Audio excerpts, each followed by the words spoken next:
Welcome guys, আজকে আবার চলে আসলাম আমি মুজাফফর হোসেন ব্লগ আপনাদের মাঝে।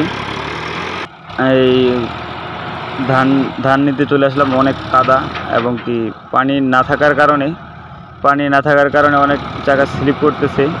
তো আমারই শিষ্য চালাচ্ছে, আমি ভিডিও ধারণ করতেছি।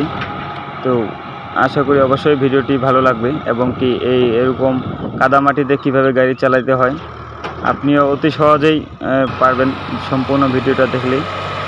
এটা একটি মোটামুটি এই ইঞ্জিনটার বয়স সোনালিকা অবশ্য। ইঞ্জিনটার বয়স মিনিমাম 14 থেকে 15 বছর বয়স হয়ে গেছে। তারপরেও মাশাআল্লাহ অনেক ভালো চলতেছে। যিনারা আমার চ্যানেলটা এখনও সাবস্ক্রাইব করেননি, আশা করি অবশ্যই চ্যানেলটা আমার সাবস্ক্রাইব করে নেবেন।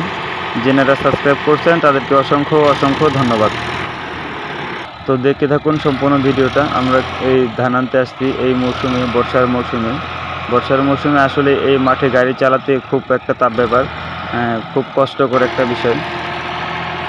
পুরাটাতে আগে রাস্তা করে নিতে হয়, পুরা মাঠটাতে বা পুরা এই জমিটাতে রাস্তাটা আগে করে নেওয়া লাগে, না হলে কিন্তু সমস্যা হয়।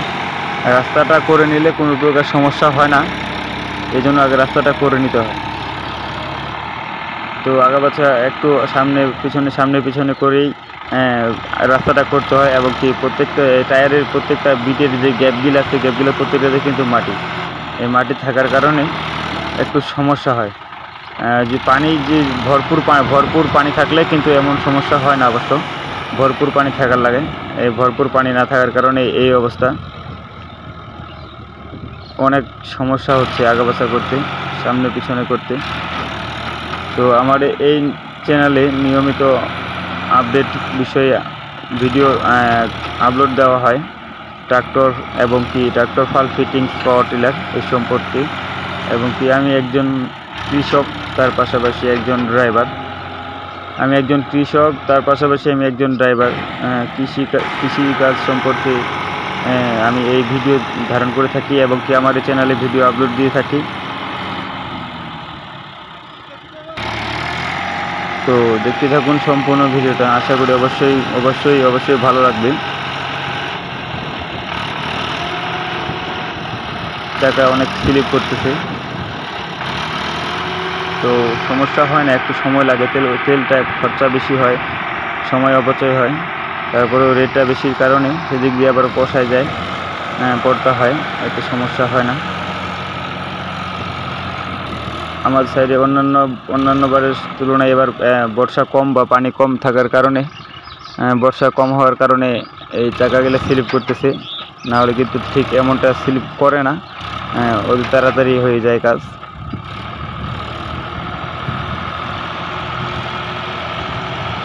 অনেক ভাই বলতেছিল যে ট্রাক্টর ফাল ফিটিংস, পাওয়ার টিলার সম্পর্কে জানতে চায় এবং কি অনেক ভাই প্রশ্ন করে, কমেন্ট করে, ফোন দেয়।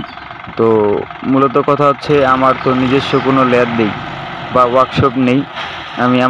আমাদের এলাকায় আমি আমার পাওয়ার টিলারটা সেটিং করছি, ভিডিও দেওয়া আছে চ্যানেলে আমার, ট্রাক্টর ফাল ফিটিংস পাওয়ার টিলার। এটি একটি আপডেট, অনেক দিন যাবৎ আমাদের সাইডে চলে। আর মূলত কথা হচ্ছে, আমরা 18টা ফাল, ট্রাক্টর ফাল 18টাই আমরা ফিটিংস করে থাকি।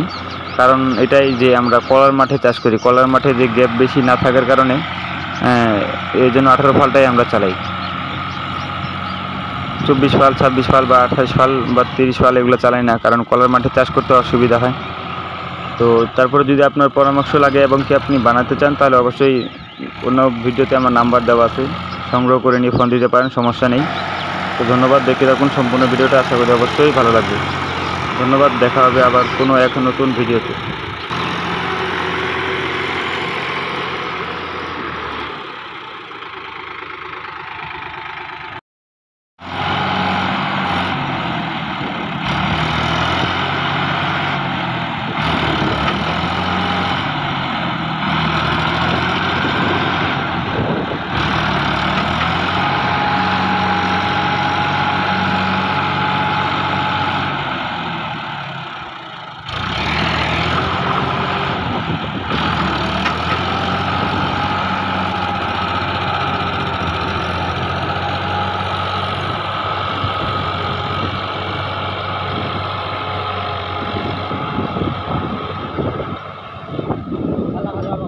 मिला थोड़ा कोई बात तो फोन हमरा हो बाबा फोन मिला तो